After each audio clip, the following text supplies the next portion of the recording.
할렐루야. 우리 하나님께 영광입니다. 오늘은 10월 마지막 주일이 되었습니다. 마침 오늘은 또 내일이 바로 종교개혁이 일어나는 날이요. 오늘은 우리는 종교개혁주일로 지키고 있습니다. 지난 시간까지 우리는 이 마음의 천국이 임한다고 했습니다. 이 마음의 천국이 임할 때 제일 첫 번째 조건은 감사라고 했습니다. 감사하는 마음. 이 감사하는 마음의 가장 전제적인 첫째 조건이 예배다 그랬습니다. 그러므로 오늘 여러분은 감사와 감격을 가지고 이 예배에 나오신 줄 믿습니다. 여러분의 삶이 어떻든 간에 오늘 예배를 왔다는 것은 주님께 감사를 드리러 왔다. 할렐루야. 네. 그러니까 여러분의 인상이 지금 별로 안 좋더라도 감사하러 오신 거예요. 감사는 막 웃고 즐거워서 좋은 일이 있어서 감사하는 거 아니에요. 범사에 감사하는 거예요. 모든 것 자체가 감사합니다라고 끝내는 거죠. 네. 자, 그런데 이 두 번째, 오늘 우리가 이 마음의 천국이 임하려고 하면은 그 두 번째 걸음이 뭐냐 하면은 회개라는 거예요. 내 마음의 양심에 무거운 짐을 벗어야 되는 거예요. 여러분, 이 양심에 무거운 짐을 지고 있다가 그 짐이 내려지고 그 짐이 풀어졌을 때 정말 가볍게 날아가는 기분을 느꼈습니까?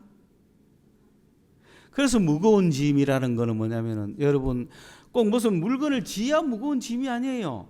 양심에 짐이 있으면은 무거워요. 그렇죠? 그런데 이 양심의 짐이 덜어지면 날아갈 듯이 가벼워요. 못 느낀 사람은 이야기하지 말고 그냥 느낀 사람만 이야기합시다. 그러므로 두 번째, 우리가 이 마음의 천국이 일어나려면 여기에 양심의 짐이 없어져야 되는데 그 양심의 짐을 벗는 작업을 회개라고 하는 거예요. 그럼 이 회개는 어떻게 일어나느냐 하면은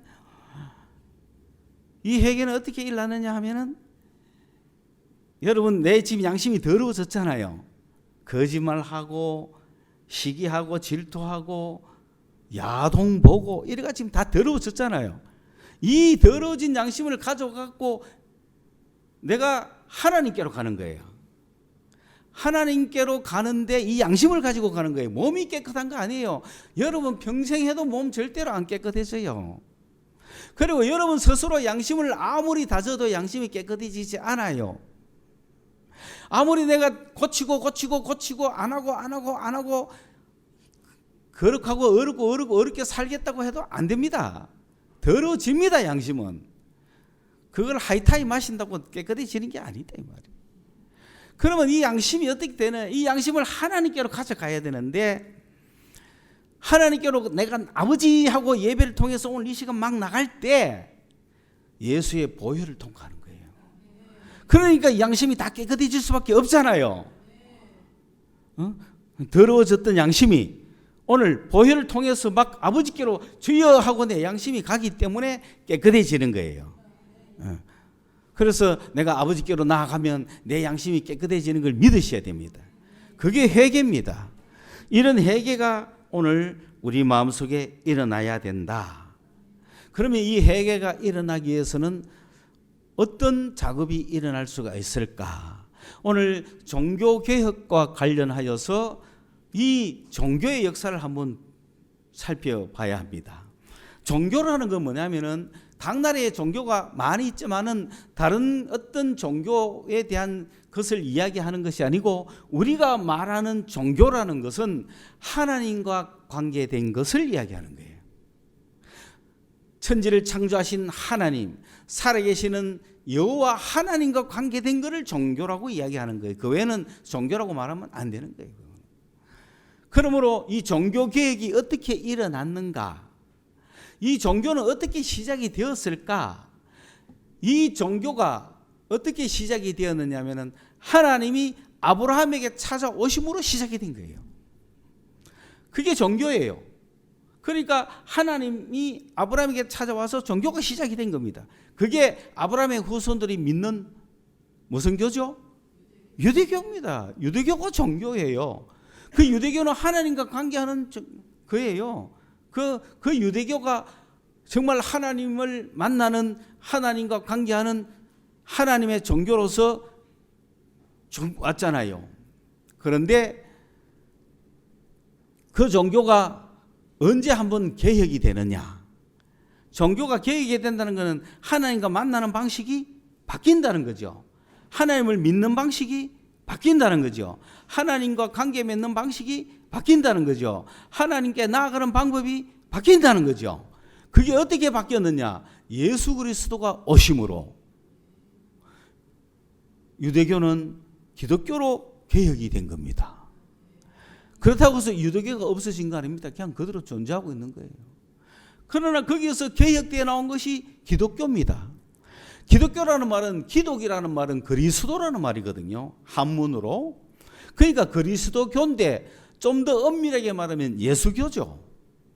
예수를 믿는 사람들이 의 종교. 그러니까 유대인들은 예수를 믿지 않지만 유대인 중에서 예수 믿는 사람들, 그들을 기독교라고 하는 거예요.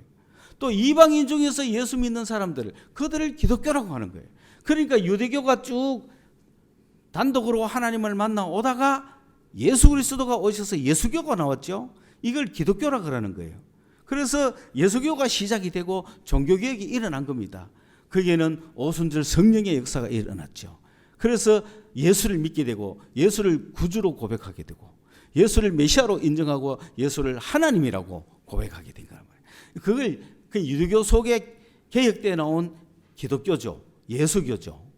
그런데 이 예수교가 또 한 번 개혁을 시도하는데 이거는 개혁이라기보다는 개선이 아니고 개악이다. 잘못 바뀐 거예요. 제대로 잘 바뀌었으면 모르는데 여기서 잘못 바뀐 게 뭐냐면 가톨릭입니다. 그 왜냐하면 기독교가 쭉 오다가 기독교는 서민 종교잖아요. 개개인의 종교잖아요. 정말 가난한 자들의 종교잖아요. 병든 자들의 종교고 불쌍한 자들의 종교잖아요. 그들이 예수를 통하여서 천국을 맛보고 삶이 부유해지고 몸이 튼튼해지고 하늘에 대한 소망이 생기고 인생을 정말 생명력 있게 살아가면서 이웃에게 봉사하고 이 땅에서 하나님의 사랑을 실천하고 천국 생활하면서 점점 많아지니까 나중에는 이것이 로마 제국의 궁정까지 다 미치게 되고 왕비도 믿게 되고 이런 역사가 드디어 일어나서 그 로마가 세력 다툼을 할 때 콘스탄티누스라고 하는 장군이 예수의 십자가, 기독교 그 십자가 예수의 이름으로 나가서 승리를 했다 이 말입니다. 그러다 보니까 로마 제국 전체가 기독교를 믿어야 돼요. 이거를 가톨릭이라 그러는 거예요. 가톨릭이라는 뜻은 하나라는 뜻이거든요. 하나된 이런 뜻입니다. 가톨릭 이런 말은 하나 됐다. 가톨릭 교죠. 그러니까 로마가 모든 종교를 통일해 버린 거예요. 그걸 가톨릭 교라 그러는 거예요. 그런데 이 가톨릭 교는 누가 운영을 하느냐 하면은 성령께서 운영하는 게 아니고 로마 제국이 운영하는 거예요. 그러니까 동사무소마다 교회를 하나 세우고 동장이 거기에서 목사를 임명하고 이런 식이라는 겁니다. 그러면 그 동민 전체는 자동 교인이죠. 그래서 교회 가서 출생 신고하고 교회 가서 결혼 신고하고 교회 가서 사망 신고하고 그러니까 행정 종교, 국가가 운영하는 국가 운영 종교 크리스텐둠 기독교 왕국이 됐죠.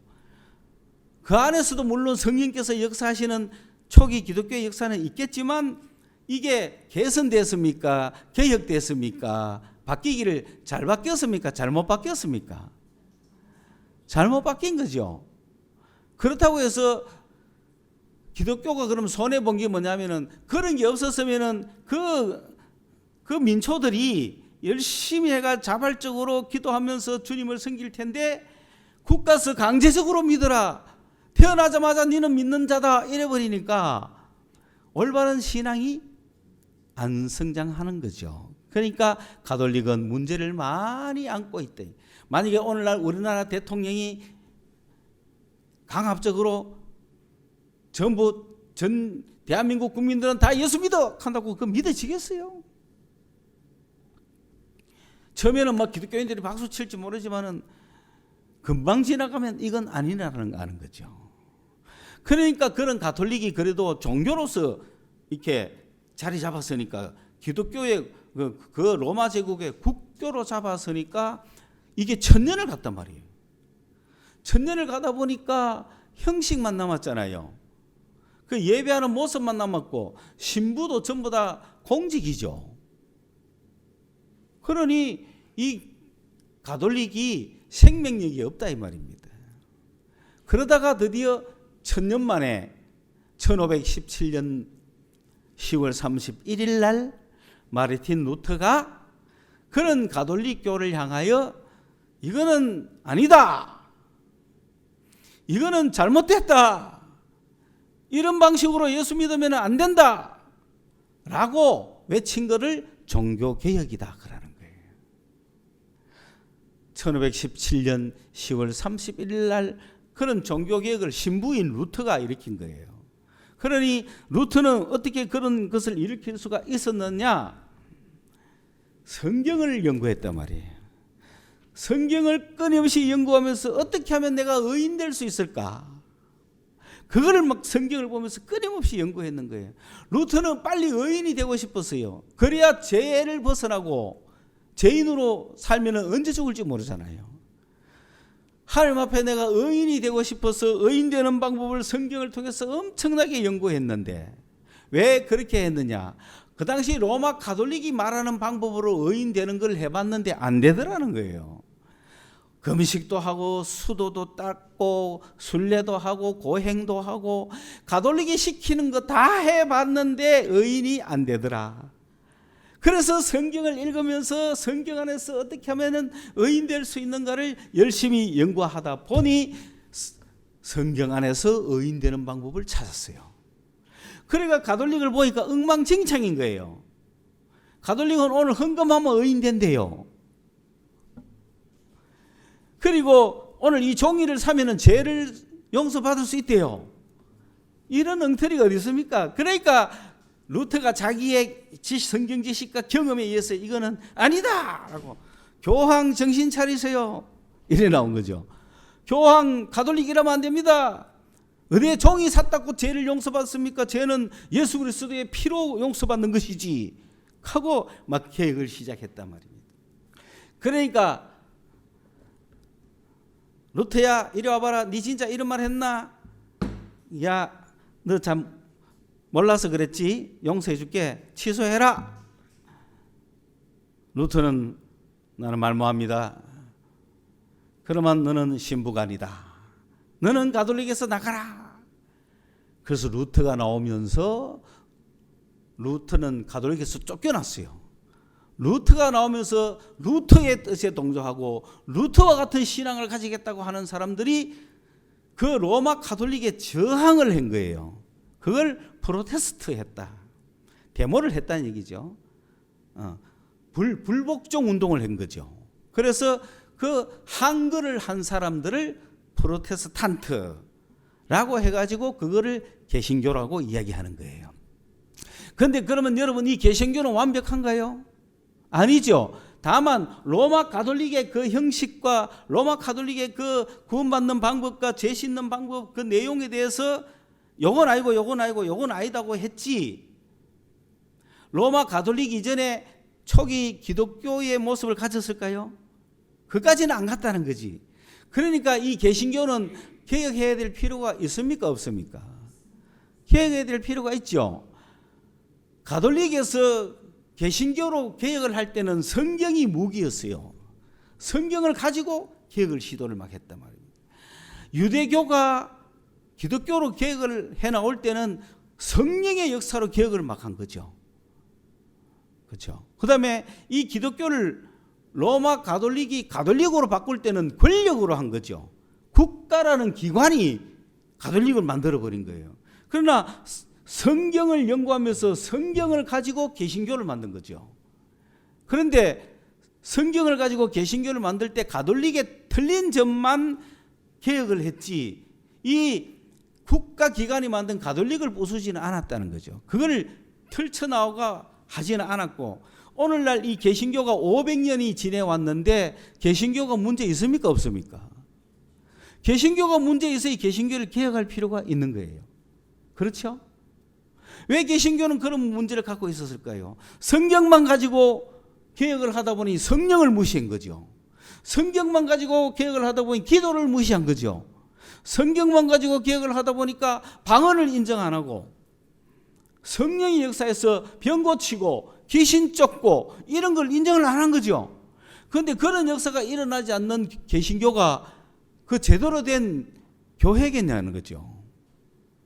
그냥 개신교는 가톨릭과 비교해서 단순 명료하고 가톨릭은 엄숙하고 스테인드 그라스로 온 성당 안을 꾸며가 그 안에 들어오자마자 자동으로 경건하게 엄숙하게 만드는데 개신교는 말씀만 가지고 한다. 그러니까 말씀의 강단만 이만큼 높이가 여러분 앉혀놓고 말씀으로 막 지금서는 가르치는 거죠. 가톨릭은 이래 안 합니다. 지금 가톨릭은 성경 자체를 읽습니다. 세월을 아끼라 때가 악하니라. 이 말씀이 역사해 주기를 바라면서 성부 하나님께 아멘, 성부 성자 성령의 이름으로 아멘 이렇게 하는 거예요. 얼마나 점잖아요. 그런데 개신교는 막 온갖 예화를 던지고 욕을 하고 감을 지리고 막 갑자기 또 박수치고 뭐 개신교가 말씀으로 난리가 난 거죠. 개신교는 말씀으로 여러분을 바꾸겠다고 하는 그 취지는 좋지만 그게 말씀이 성경 안에만 갇혀 있으면 안 되죠. 그런데 성경만 갖고 나온 게 개신교다 보니 500년간을 성경만 갖고 이야기하다 보니까 싸움이 많이 난 거죠. 그런데 방언을 막 하고 이러는 건 성경에 없다. 성경에 거부되었다. 막 이렇게 하니까 실제로 하는 걸 어떻게 해? 그러니까 드디어 성령이 역사하니까 개신교가 성경에 기존했던 개신교가 깨질 위험이 생긴 거죠. 그래서 이 성령이 역사하니까 오순절과 같잖아요. 그럼 초대교회와 같잖아요. 제국이 가톨릭을 만들기 이전과 같잖아요. 그러니까 이 개신교를 개혁할 수 있는 가능성이 초대교회로 돌아가자고 하는 그 가능성이 생긴 거죠. 그 운동이 요한 웨슬리로부터 일어나는 거예요. 요한 웨슬리가 성령을 바꾸는 성령 운동을 하는 거예요. 기도 운동을 하는 거예요. 그러다 보니 기존 개신교가 막 깨지기 시작하는 거죠.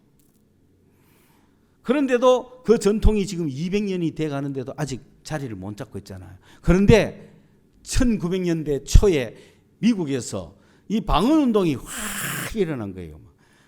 2만 명, 3만 명, 5만 명이 거리로 나오고 방언을 바르르 하니 개신교가 지금 떨어야 돼, 안 떨어야 돼? 개신교가 떨어야 되죠. 그 개신교는 저거 가짜다 이러는 거죠. 그런데 가짜는커녕 뭐 더 많이 하는데요. 그래서 저 무리들은 오순절파다 그랬던 거죠. 그 오순절파는 극히 소수의 사람들 내지는 개신교를 잡아먹을 만큼은 안 되고 개신교를 개혁할 만큼도 안 되고 그냥 약간의 어떤 부류를 갖고 하는 팀들이다. 그래서 인정도 안 하고 이단이라 하기는 뭐하지만 오순절파다 그랬습니다. 그랬는데 그때부터 오순절파는 없어지지 아니하고 갈수록 해가 갈수록 더 많이 늘어나는 거야. 방언하는 사람들이, 성령 받은 사람들이. 그러니까 아니 이제 교회에서 쫓겨난 사람들뿐만 아니라 교회에서 방언하면 다 쫓겨냈거든요. 그게 개신교거든요. 여러분 그 개신교 들어가고 싶어요? 튀어나오고 싶어요? 튀어나와야 되잖아요. 그런데 문제는 뭐냐면 개신교에서 튀어나오가 개신교에서 쫓겨나와가 있는 사람들을 오순절파라고 했는데 그런데 개신교에서 쫓겨나가지 않고 개신교 안에서 방언하는 사람들도 엄청 많아진 거야. 그 이들이 다 나오면 개신교 무너지잖아요. 그럴 게 아니라 개신교를 개혁해야 되죠. 그래서 개신교 안에 수많은 방언한 무리들이 있었던 거야. 지금부터 한 30년 전에 통계에는 전 세계에 2,800만 명 이상이 있는 거야, 방언하는 무리들이. 지금은 1억이 넘겠죠. 그러니 그 당시에 이 개신교 안에 있으면서 방언하는 무리들을 신오순절파라 그런 거예요. 그 여러분은 무슨 파죠? 신오순절파기라. 개신교 안에 있으면서 방언하고 애언하고 다 하는 사람은 신오순절파라. 탁 티 나가고 오순절 나간 것도 아니고. 그래서 우리나라에서 유일한 한 교단이 도는 게 순복음교회란 말이에요. 그래서 순복음교회 중에 제일 유명한 게 여의도 순복음교회란 말이에요. 그 지부가 요 건너편에도 우리 교회가 한 명 있죠. 저 건너편에도 순복음교회. 그래서 순복음교회는 오순절파 교회인 거죠. 장로교가 아니에요. 개신교가 아니에요. 그런데 쫓겨나가지고 오순절파를 만드는데 사실은 개신교 안에 부글부글한 게 신오순절파기라. 그 개신교 안에 있으면서 그런 무리들을 신오순절파다. 그러면 이 신오순절파가 언젠가는 성장하고 자라가서 개신교를 개혁할 필요가 있죠. 그때가 지금이라는 거예요. 이제는 개신교 안에서 나 방언한다고 다 이야기하는 거예요. 방언을 안 하는 사람이 문제예요. 방언 못 받은 사람이 문제라니까. 우리 교회도 지난 8월 달에 또 귀한 형제들이 방언 받으면서 하나님의 역사가 계속되고 있다는 걸 보여줬잖아. 끝난 게 아니고 계속되는 겁니다. 누구든지 원하는 자들은 다 받을 수 있는 거예요. 여러분도 오순절파, 신오순절파가 된 거야. 지도 모르게. 여러분은 개신교가 아니에요. 신오순절파. 개신교 안에 있는 신오순절파라 누가 뭐라 그래도 그거 안 숨기는 이상. 그러니까 개신교 안에서 오순절 운동이 일어나 버린 거죠. 그러면은 개신교는 문을 닫고 아니면 변경하면서 개혁을 또 해야 되죠. 그걸 우리는 리폼이다. 개혁교회라고 이야기합니다. 이거를 새로 나오는 종교를 우리 뭐라 그래야 되겠어요? 개신교 다음에 나왔으니까 개혁교라고 해야 될지 오순절교라고 해야 될지 뭐라고 이름을 붙일지는 나중에 한 10년 안에 학자들이 정리하면 붙이겠죠. 분명한 사실은 500년간 내려온 개신교에서 담임 목사와 그 교회가 나는 은사운동하고 방언운동합니다 라고 하면은 개신교 안에서 반반만 있어도 갈려서 나와야 돼요. 그러면 이 교회가 나와가 새롭게 조직을 하나 해야 됩니다. 그게 지금 우리가 기다리고 있는 종교개혁입니다. 할렐루야. 그러니 그런 개신교와 새롭게 나올 개혁교회는 어떤 차이가 있느냐. 그러니까 개혁이라는 것을 리폼, 폼을 새로 잡는다는 거죠. 그 개신교가 폼을, 가톨릭이 폼을 이래 잡고 있었다면 개신교는 폼을 요래 잡은 거예요. 여기 리폼이죠. 그런데 개혁교회는 요래 잡자는 거죠. 여기에 개혁입니다. 리폼을 어떻게 합니까? 형태를 바꾸잖아요. 그러니까 이미 리폼이 시작됐어요. 왜냐하면은 그 정도 개신교하고 지금 리폼 교회하고 개혁 교회하고 예배 형태가 같습니까? 다릅니까? 큰 틀은 아직 안 깼지만 내용 많이 달라졌죠. 이미 시작이 된 게 개혁 교회가 예배 형태부터 달라진 거예요. 이해 갔죠? 예배 형태부터 달라졌죠. 그 다음에 성경 중심이 아니고 성령 중심입니다. 그래서 강대상 이만하게 올릴 필요 없습니다.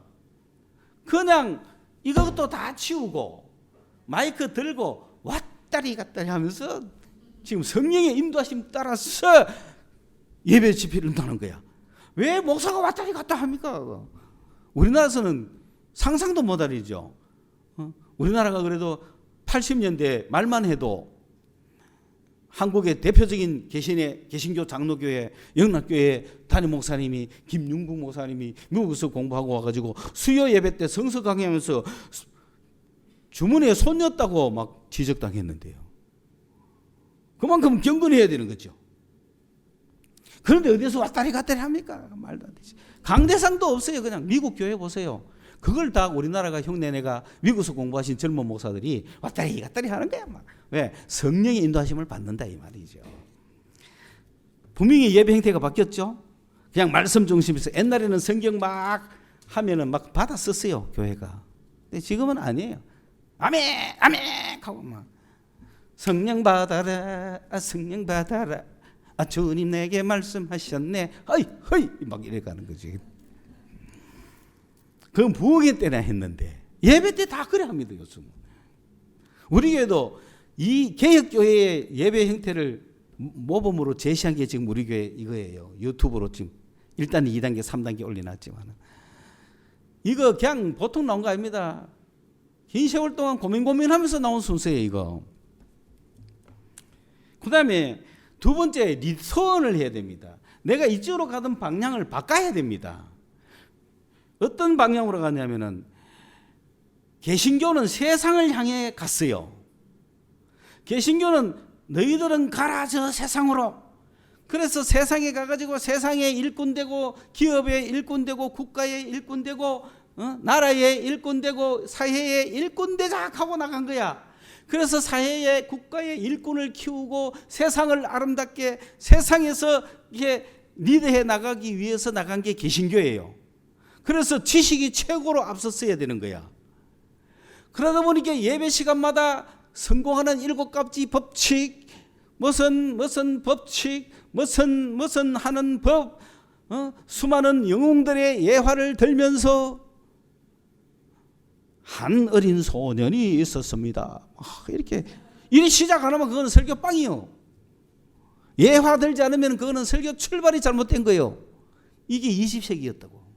그런데 21세기 개혁교회는요. 방향을 어디로 가야 돼요? 세상이 아니라 세상과 대비되는 곳이 어디입니까? 천국과 대비되는 곳이 어디입니까? 그렇지. 우리 교회는 정말 뛰어나다. 왜? 어지간하면 천국과 대비되는 가면 지옥이라 할 건데 우리 교회는 세상이라 하잖아요. 천국과 세상이 대비되는 거예요. 세상으로 갔다면 우리는 천국으로 가야 돼요. 이 땅에 무슨 나라? 하나님의 나라 건설을 위해서 개혁교회는 앞장서 가야 되는 거예요. 하나님의 나라, 하나님의 백성 만들기 위해서 개혁교회는 가야 되는데 그러면 하나님의 백성 만들기 위해서 개혁교회가 가면은 뭐 세상의 지식조가 되겠습니까? 세상에서 신간책 읽고 막 이야기 해줘야 되겠어요? 이해갑니까? 무슨 말인가? 하나님의 나라 백성을 만드는데 인문학이 필요합니까? 왜 그쪽으로 가느냐고요? 개혁돼야 되는 거예요. 하나님의 말씀이 역사하는 하나님의 나라가 여러분 속에서 여러분의 삶이 바뀌어야 되지 않습니까? 왜냐하면 인문학으로 가는 20세기 개신교는 오늘날 젊은이에게 희망을 못 줍니다. 왜? 젊은이들은 다른 데서 감동 더 많이 받는데 뭘 이해 갔습니까? 무슨 말인가? 오늘 내가 설교를 좀 많이 하려고 찬송가도 한 개 줄이고 빨리 탁탁탁 시작하고 있는데 보세요. 제가 풀로에서 이제 공부할 때 풀로 기숙사에 드리킹에 오신 목사님, 젊은 40대 목사님도 있고 동기 목사님도 있고 있는데 내가 지난번에 한번 이야기를 했는지는 모르지만은 이랜드에 사목하시는 목사님이 와가지고 그분은 20세기 아주 전형적인 이거예요. 교인들에게 그죠? 기업인들에게 그리스도 정신을 불러 넣어주면서 뭔가를 일으키는 개신교의 전형이죠. 그분이 뭐라고 얘기했냐면은 나 너무 감동받았다. 김영석 교수님이 99세 100세가 다 돼가도록 오늘도 강의하는 모습을 보고 너무 내가 큰 감동을 받는데 그런데 그 교수님이 하신 말씀 중에서 송기정 선수의 이야기를 하는데 그 송기정 선수가 하루는 세무서를 찾아와가지고 그래서 세무서장이 선생님 웬일로 오셨습니까? 나 세금 때문에 왔다 하니 아니 선생님이 무슨 세금 때문에 옵니까? 혹 내가 국가에 세금 덜 내는 것이 있는가 싶어서 조사 좀 해달라고. 그러니까 보세요. 60대 이상의 우리 송 집사는 고개를 끄덕끄덕 하잖아요. 그런데 여러분은 그래서 뭐 어쩌라고 이렇게 하잖아요. 세상이 달린 거예요. 달라진 거예요. 젊은이들 그거가 감동 안 받는 거예요. 감동 받아요? 받아요? 오, 그래. 60대구나. 재영이 감동받나? 뭔 소리 하노 지금? 세금이 뭐 어쨌단 말이고 그래. 그러니까 이분은 감동적으로 이야기했는데 40대 목사가 그래서 뭐 어쩌라고 이거더라고. 와, 감동이 틀린다는 거예요. 우리는 막 김교신 선생 이야기만 해도 감동받고, 야 송기정 선수가 반환점을 돌았을 때 선생님의 얼굴이 보였다. 나는 그 선생님의 얼굴을 바라봤다. 선생님은 눈물을 흘리고 있었다. 나는 그 눈물을 흘리고 뭔가를 열심히 이불을 중얼거리시는 그 선생님의 얼굴을 보며 결승전까지 달렸다. 그런데 지금 뭐 어쩌자고. 그보다 나 혼자 산다 해서 감동 더 많이 받아요. 박군, 교사고 뭐. 청와대 박군이가, 우리는 박군 하면 청와대 박군 생각나는데, 여러분은 나 혼자 산다에 강철부대 박군 생각납니까?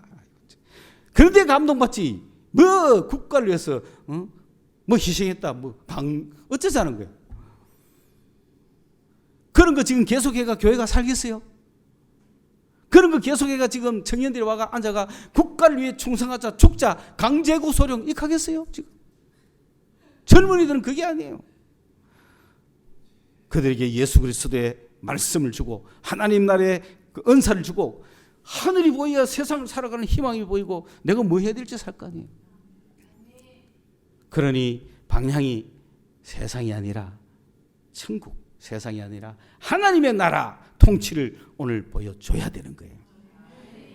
그래서 저는 그 말씀을 위해서, 하나님의 나라 말씀을 위해서 우리 교회가 생긴 이로 열심히 뛰었더니 또 어느 누구들은 야, 목사님은 설교학 빵점이라 그러더구만. 지한테 빵점이지. 나는 솔직히 그래도 한국에서 최고 장신신대원으로 나온 사람이야. 거기서 뭐가 부족해서 설교학이 저거들한테 딸립니까? 예배 설교학 우리는 2학년 때 배우면서 아, 설교학은 이런 식으로 가르쳤구나. 그러나 우리는 이렇게 설교하지 않을 거야. 그렇게 배운 사람들이라고. 그거 할 줄 몰라서 그런 게 아니에요. 그 20세기 개신교의 최고의 설교가들이 있었지 않습니까? 그 기라성 같은 목사님들. 그러나 그 시대는 같잖아요. 우리는 그 시대를 닮아가 그 시대에 그것을 계속 펼치는 사람이 아니에요. 새로운 시대에 새로운 말씀을 전해야 될 사람들이라. 그러면서도 절반 이상은 그 시대 사람이 모여 있으니 이거 좋아하기가 어려워서 참 헤매고 있다 이 말입니다. 그래 젊은이들이 없고 어른 중심으로 가잖아요. 왜? 어른이 돈이 많으니까. 젊은 애들은 부채밖에 없고. 자, 그 다음에 개혁해야 될 개혁교회는 뭐가 다르냐 하면 리펜트를 해야 돼요. 리펜트라는 건 뭡니까? 펜트라는 거는 이 생각이에요. 우리는 보고 듣고 생각하잖아요. 보고 듣고 생각하는데 생각하는 것을 펜트라 그래요. 이 펜트를 리해야 되는 거예요. 오늘 세 가지 리가 나왔죠. 리폼하고 리턴하고 리펜트를 해라. 리펜트는 내 마음이 변하는 거예요. 리펜트는 내 생각을 바꾸는 거예요. 오늘날 이게 일어나야 역사가 일어난다. 이거는 하나님의 말씀으로만 바뀔 수 있다는 거예요. 그래서 한 번 더 정리하면은 개신교는 성경은 정확한 성경은 한 글자도 틀리지 않는 책이다 라고 이 성경만을 크게 내셔가 나왔던 게 개신교예요. 성경에 이르기를 성경이 그래놨지 않느냐, 성경이 어디에 세례를 머리에만 주라고 해놨느냐, 성경이 보내면 물속에 잠갔다 나왔다. 그런 성경에 나온 걸 보고 파가 굉장히 많은 거예요. 개신교 파가 많은 걸 욕하면 안 돼요. 성경에 충실해서 나온 거예요. 그러나 21세기 개혁교회는 성경을 문자적으로 보는 것이 아니고 영적으로 봐야 되는 거예요. 성경을 영적으로 해석해야 되는 거예요. 그 다음에 20세기까지 왔던 500년간의 개신교는 예정서를 주장해가 니는 구원받기로 예정됐고 너는 멸망받기로 예정됐다. 구원받을 자는 다 예정되어 있다고 하나님의 경륜을 흑백으로 갈랐어요. 그러니까 한번 너는 구원되었으니 너는 어떤 죄를 지도 구원받는다는 식으로 인식하게 만들었어요. 그거 잘못된 거예요. 개신교는 그래서 깨져야 되는 거예요.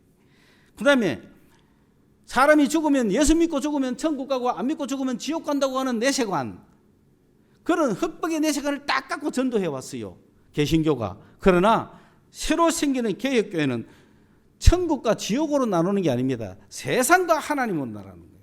세상 나라와 하나님의 나라로 나누어서 하나님의 나라 운동을 해야 된다. 대충 이해 가셨죠? 오늘날 이런 시대에 우리 젊은이들이나 오늘 개혁교회 시대의 사람들은 어떻게 살아야 되는가? 세 가지 사명이 있습니다. 오늘 우리 시대 이 사람들. 우리나라는, 여러분은 대한민국 국민들입니다. 그러므로 대한민국 국민들은 대한민국의 시대적 사명을 갖고 있는 거예요. 우리는 민족 중흥의 역사적 사명을 띠고 이 땅에 태어났다. 자, 대한민국 국민들은 우리 이승만 대통령 시절에는 대한민국을 건국하는 게 시대적 사명이었어요. 일본으로부터 나라를 독립시켜가지고 우리의 나라인 대한민국을 건국하는 게 시대적 사명이었습니다. 건국의 모든 생애를 바쳤습니다. 그리고 건국만 해놓으면 뭐합니까? 건국만 해놓으면 뭐합니까? 창업을 했으면 부흥을 해야 될 거 아니에요. 그래서 박정희 대통령이 건국된 이 나라를 가지고 부흥을 시킨 거야.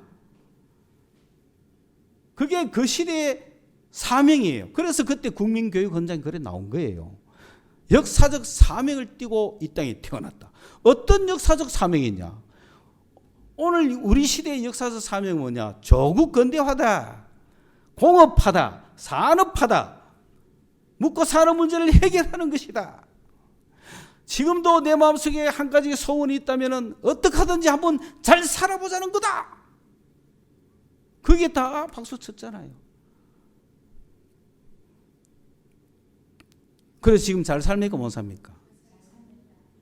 그 완성된 보고를 1992년 박태준 씨가 한 거죠.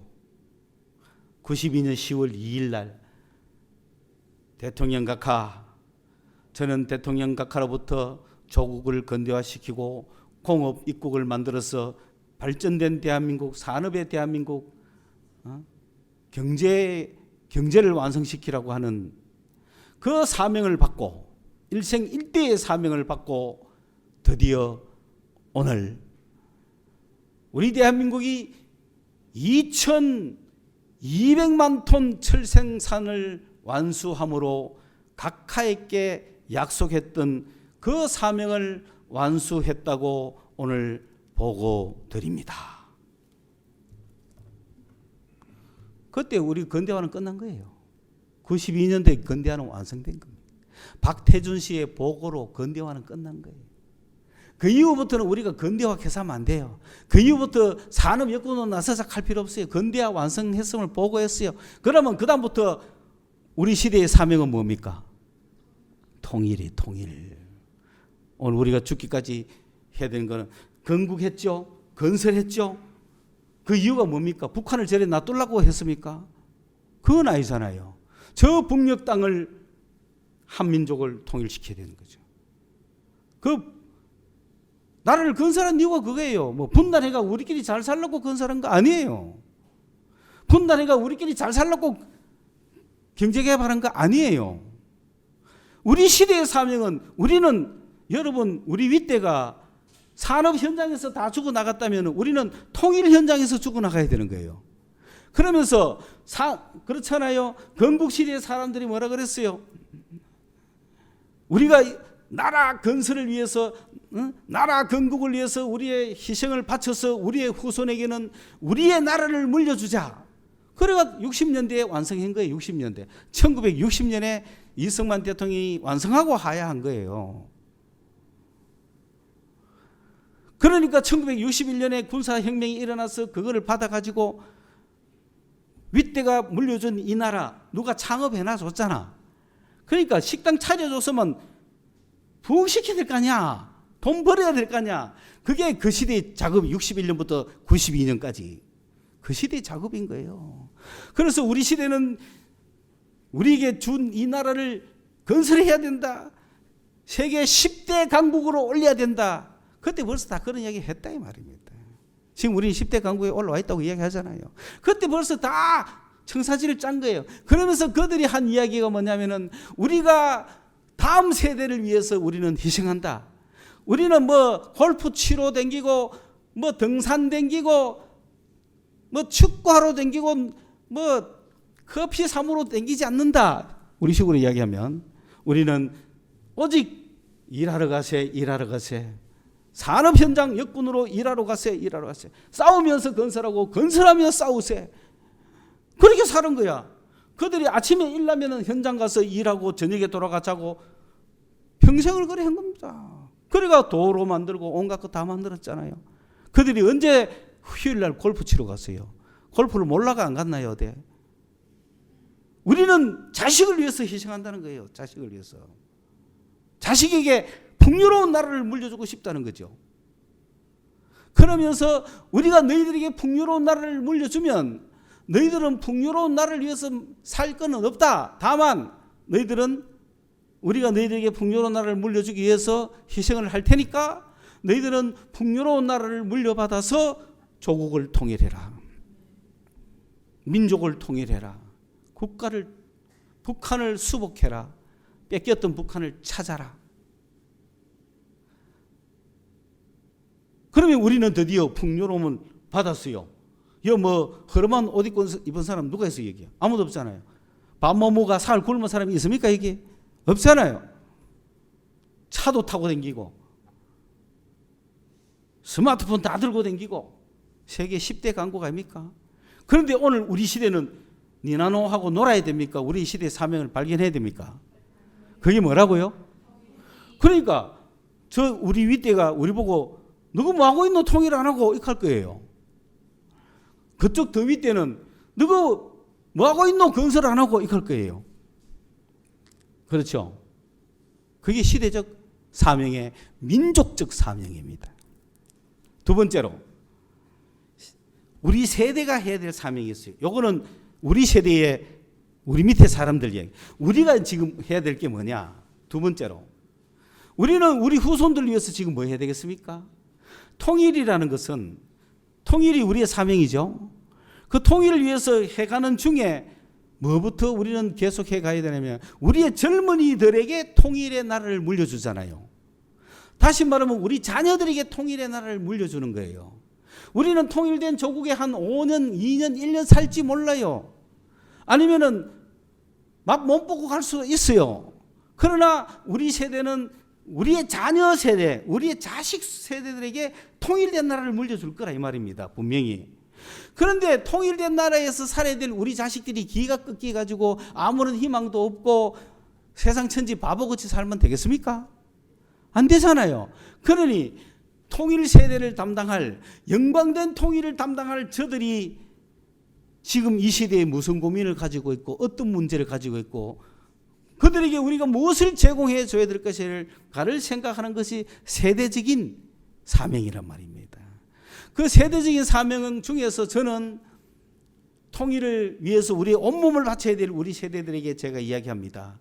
우리 자녀를 위해서 통일도 물려줘야 되고 우리 자녀를 위해서는 뭘 해줘야 되느냐면은 이 우리의 자녀들은 세대적 사명은 뭐냐면은 국가와 사회로부터 지고 있는 부채를 우리가 해결해 줍시다. 우리 어른들이 자녀들의 부채를 해결해 줍시다. 그들은 국가 장학금이라고 하는 이상한 형태로 학자금을 빌려가지고 부채를 안고 공부를 시작한 불행한 세대들입니다. 오늘 우리 어르신들 투자하고 투기하고 유흥비에 흥청망청 쓸 게 아니라 술 끊고 담배 끊고 오락 끊고 우리 자녀들 빚 갚아주는데 총력을 기울여야 됩니다. 우리가 돈을 가갈 겁니까? 우리가 부자대가 그래가 나는 부자 될 필요 없어. 우리는 잘 살았으니까. 우리는 잘 살았는데 내만 잘 살고 잘 먹고 가면 됩니까? 내가 지금 좀 덜 살고 좀 덜 먹고 하면서 목표가 뭐냐? 우리 자녀들 국가가 지어준 저 부채를 벗겨주자. 그래야 우리의 젊은이들이 파릇파릇 살아나서 이 풍요로운 나라에서 아무런 짐도 없이 통일을 위해서 뛸 거 아닙니까? 그렇지 않고는 뭐 취직하기도 겁나고 안하에 미치겠고 하에 왜 겁납니까? 곧 학자금 갚아야 되는데. 여러분 취직해가 학자금 받는다는 게 스트레스 이빠이란 거 모릅니까? 살기 싫어요. 살기 싫어. 빚이 있는 사람은 살기 싫다니까요. 아무것도 하기 싫다니까요. 그저 그러니까 남의끼리 묻는 게나 보고 웃고 치우는 거예요. 북한이 보입니까? 어디? 뭔 남의 이야기를 왜 쳐다보고 앉아가지고 뭐 싸우는 거 쳐다보고 앉았고 뭐. 왜 우리 젊은이 그렇게 있어야 돼? 저 북한이 보여야 되는데. 왜? 현실이 그렇잖아요. 그러니까 우리 세대는 우리 아이들에게 야, 국가적인 상황 속에서 너희들이 국가의 장학금을 받았지만 빌렸지만 그래서 너가 취직금만 갖기로 됐지만 그거는 우리가 책임져야 될 거니까 너희들은 그 신경 쓰지 말고 앞으로를 향해 나가, 통일을 향해 나가. 우리는 감당해 줘야 됩니다. 교회가. 세 번째 개인적으로는 뭡니까? 인생의 짐, 인생의 짐. 개인적으로는 다 인생의 짐을 지고 있잖아요. 뭐 때문에 살며 어떻게 살며 왜 살냐. 삶의 의미가 없어가 자살을 막 하잖아요. 이런 인생의 짐들에 가 있는 자들에게 왜 살아야 하는지, 무엇을 위해 살아야 하는지, 어떻게 위해서 살아야 하는지 가르쳐줘야죠. 그게 하나님의 나라다 이 말입니다. 그래서 내가 이것 때문에 사는구나. 인생의 무거운 짐을 털어줘야죠. 지금도 인생의 무거운 짐을 갖고 가는 이유가 뭐냐? 내가 뭐 때문에 사는지 모르겠다는 거지. 내 이 젊음과 이 청춘을 무엇을 위해 바칠까? 바칠 곳을 찾지 못해서 지금 힘들어한다 이 말입니다. 그런 그들에게 인생의 짐을 해결해 주는, 삶의 문제를 해결해 주는, 이것 때문에 사는구나 해결해 주는 그런 짐을 풀어주는 역할을 해야 된다는 겁니다. 그러자면은 오늘 이런 시대적 사명을 감당하기 위해서는 여러분의 마음에서부터 불이 붙어야 되는데, 여러분의 마음에 불이 붙으려면 뭘 해야 된다고요? 회개해야 되는 거야. 회개한다는 생각을 바꾼다는 거예요. 내 마음의 변화가 일어나야 된다는 거예요. 그럼 어떤 걸 회개해야 되느냐? 보세요. 내 양심이 예수 그리스도의 피를 통과해서 하나님께 가야 내 양심이 살아나는 거야. 그전에는 내 양심은 죽어 있고 썩어 있는 거야. 그런데 예수님 때문에, 예수님이 부활하셨으므로 그 예수님 때문에 내 양심이 살아가지고 아버지께로 가는 거야. 그럼 내 양심이 산다는 이야기가 뭐냐? 낙태해도 괜찮다는 생각 팍 깨지는 거예요. 주님, 낙태는 죄입니다. 여러분, 죄 지으면 회개하면 되지. 아니라고 하면 안 되는 거예요. 무슨 말 이해 갑니까? 무슨 말 이해 갔어요? 낙태는 죄입니까 아닙니까? 죄. 그럼 죄인들은 회개하면 되잖아. 주님, 낙태는 죄인 것을 나도 고백합니다. 나도 인식했습니다. 깨달았습니다. 그러면 되지. 내가 아버지께 그 양심 가기 전에는 세상적인 논리로 그게 무슨 죄야? 낙태 방지법도 없는데 만약에. 그렇잖아요. 그러니까 내가 판단 기준이 돼가지고 내가 죄다 아니다를 내가 다 결정하는 건 내 양심이야. 그런데 이 양심이 괴로워서 못 산다 이 말이야. 하나님께 가기 시작하면 내 양심이 하나님께 자문을 구하고 하나님을 찾아가기 때문에 하나님께 딱 가니까 하나님은 죄라고 이야기를 하면서 내가 그걸 받아들이면서 맞습니다, 죄입니다 라고 할 때 기쁨이 넘치는 거예요. 그러면서 내가 죄인 줄 알면서 범했을 때 그것을 회개하는 거하고 그걸 죄가 아니라고 하는 거하고는 다르잖아요. 무슨 말 이해 갔죠? 이혼은 죄입니까 아닙니까? 죄죠. 그런데 요새 뭐가 이혼이 죄냐고요? 그 양심이 살아가 하나님께 가보라고요. 이혼 당해서 몰랐어도 이혼하면 안 되죠. 이해가요? 많잖아요.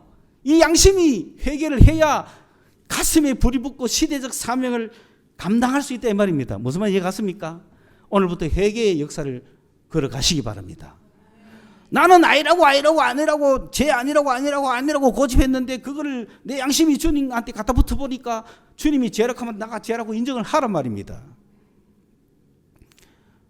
다른 사람 뒷담화 하는 거 죄입니까 아닙니까? 회개해야지. 시대가 다 이렇다고 남들이 다 하는데 나도 가면 죄 아닙니까? 그리스도인은 회개해야 되는 거예요.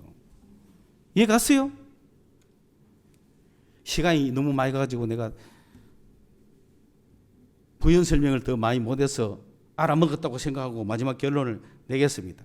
그리스도인은 어떤 사람들이냐? 그리스도인은 어떤 사람들이냐? 여러분, 군인은 뭐 하는 사람이죠?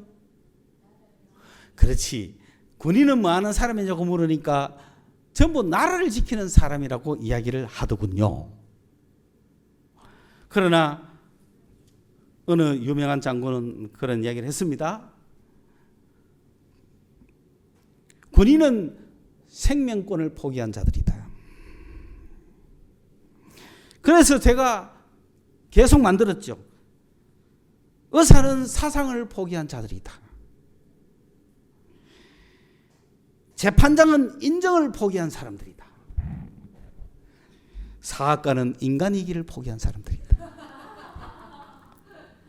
목회자는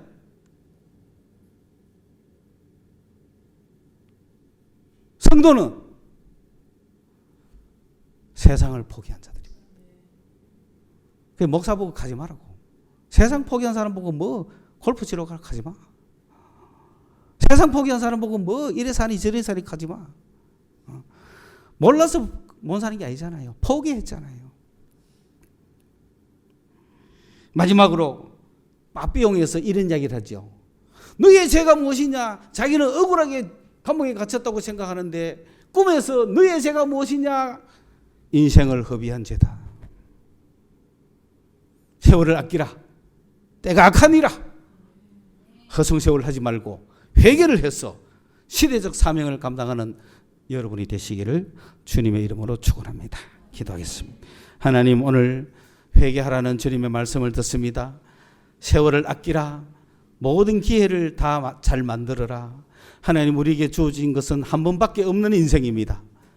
이 시간을 아낄 수 있는, 우리 인생을 아낄 수 있는 지혜를 주시고, 이 인생을 가지고 무슨 사명을 감당할지 가르쳐 주시고, 그것을 해내기 위해서 우리의 마음이 회개해야 한다는 걸 알게 해주시고, 회개된 우리 마음이 기쁨으로, 사랑으로, 능력으로 불붙게 하여 주시옵소서. 예수 그리스도의 이름으로 기도드리옵나이다. 아멘.